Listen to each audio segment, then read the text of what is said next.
Bonjour tout le monde, on se retrouve aujourd'hui pour une nouvelle vidéo sur ma chaîne et il s'agit d'un update lecture.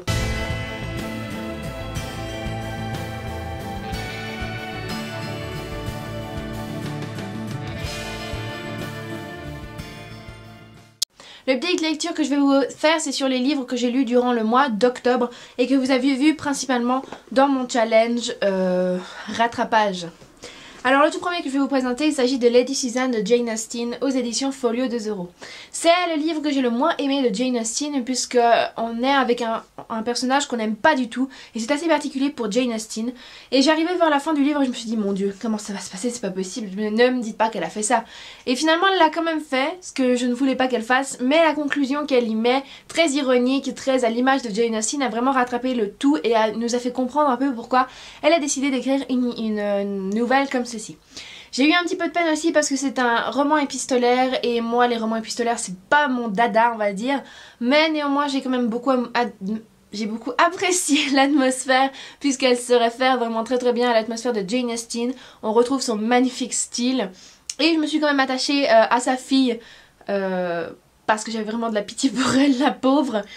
Et voilà, j'ai pas mal aimé, sans plus. Ça n'a pas été non plus un immense coup de cœur comme tous les autres Jane Austen, mais on va dire que c'est l'exception qui confirme la règle. Ensuite j'avais lu Il faut sauver Athènes de Alice Leader aux éditions Folio Junior. C'était le livre qui était dans les reliques de la Palle et je regrette vraiment de ne pas l'avoir lu plus tôt parce que ça a été une immense découverte. Ça a été, je sais pas si c'est un coup de cœur, à mon avis c'est un coup de cœur parce que j'ai beaucoup aimé cette histoire. Alors que je m'y attendais pas du tout, je pensais que ça allait être vraiment gamin.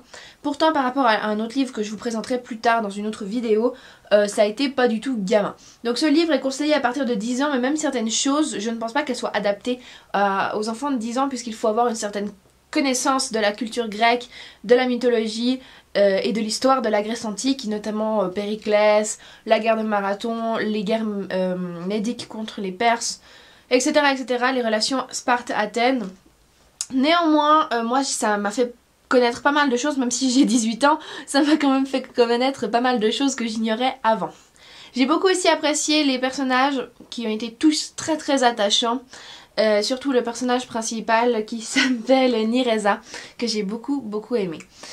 Concernant l'histoire, c'est Nireza qui doit quitter sa ville natale de Tyra parce qu'elle est en danger là-bas et sa grand-mère doit partir pour un pèlerinage, donc elle va se réfugier à Athènes, qui n'est pas forcément plus sûre mais au moins elle a de la famille qui s'occupe d'elle, et donc elle va refaire sa vie à Athènes et découvrir qu'elle peut faire quelque chose pour sauver Athènes, comme le titre l'indique. Il y a aussi une petite histoire romantique qui est assez mignonne et que moi j'aimais beaucoup lire, en tout cas c'était la petite pépite qui a fait que j'ai encore plus apprécié cette histoire, bien que cette histoire d'amour ne soit pas prédominante dans le livre. Voilà. Ce qui était un petit peu plus ennuyeux, c'est peut-être les relations politiques qui étaient très étalées des fois, et pour un enfant de 10 ans ça va être très ennuyeux puisque pour moi-même ça a été un petit peu ennuyeux, mais il n'empêche que ça a été une véritable découverte pour ce livre, peut-être pas un coup de cœur mais en tout cas j'ai beaucoup apprécié ce bouquin que je vous conseille, même s'il est aux éditions Folio Junior. Ensuite j'ai lu Fablehaven qui est justement l'autre livre qui était aussi destiné à un public plus jeune mais que je trouve vraiment là beaucoup trop gamin pour moi. Je vais pas vous en parler plus puisqu'on va faire une vidéo avec Alix sur ce sujet, donc je vous laisse la surprise pour ce livre là. La dernière chose que je vais vous présenter, il s'agit du tome 5 de Switch Girl de Natsumi Aida aux éditions Delcourt. Alors ce manga je l'avais acheté à Paris et je regrette de ne pas qu'il n'y avait pas le tome 6 parce que maintenant je ne peux pas lire la suite, c'est l'horreur. Alors c'est toujours un manga que j'aime beaucoup et que j'espère vraiment pouvoir continuer le plus vite possible. En tout cas c'est sûr maintenant que je vais me procurer toute la série parce que je l'adore cette série, elle est juste géniale. Je pense que je vais pas tenir le coup, je vais être obligée de l'acheter en Suisse parce que franchement j'ai le tome 7 et 8 dans ma palle.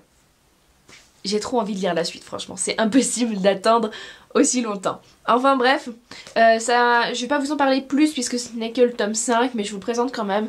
Natsumi Aida trouve toujours quelque chose de nouveau à faire, quelque chose de très drôle.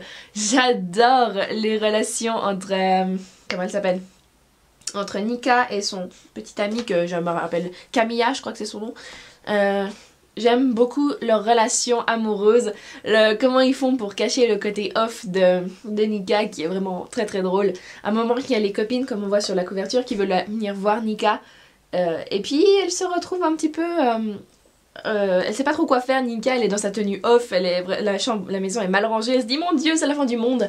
C'est hyper drôle. Franchement je vous conseille cette série même si ce n'est que pour lire quelques histoires. Comme dans les mangas il y a des petites histoires qui se finissent au bout de quelques tomes, donc si vous n'avez pas envie de lire toute l'histoire c'est sans problème. Voilà, j'espère que cette vidéo vous a plu. J'essaie de faire le plus vite possible parce que je n'ai plus de place sur ma carte mémoire. Enfin bref, je vous souhaite de bonnes lectures, on se dit à très bientôt. Ciao.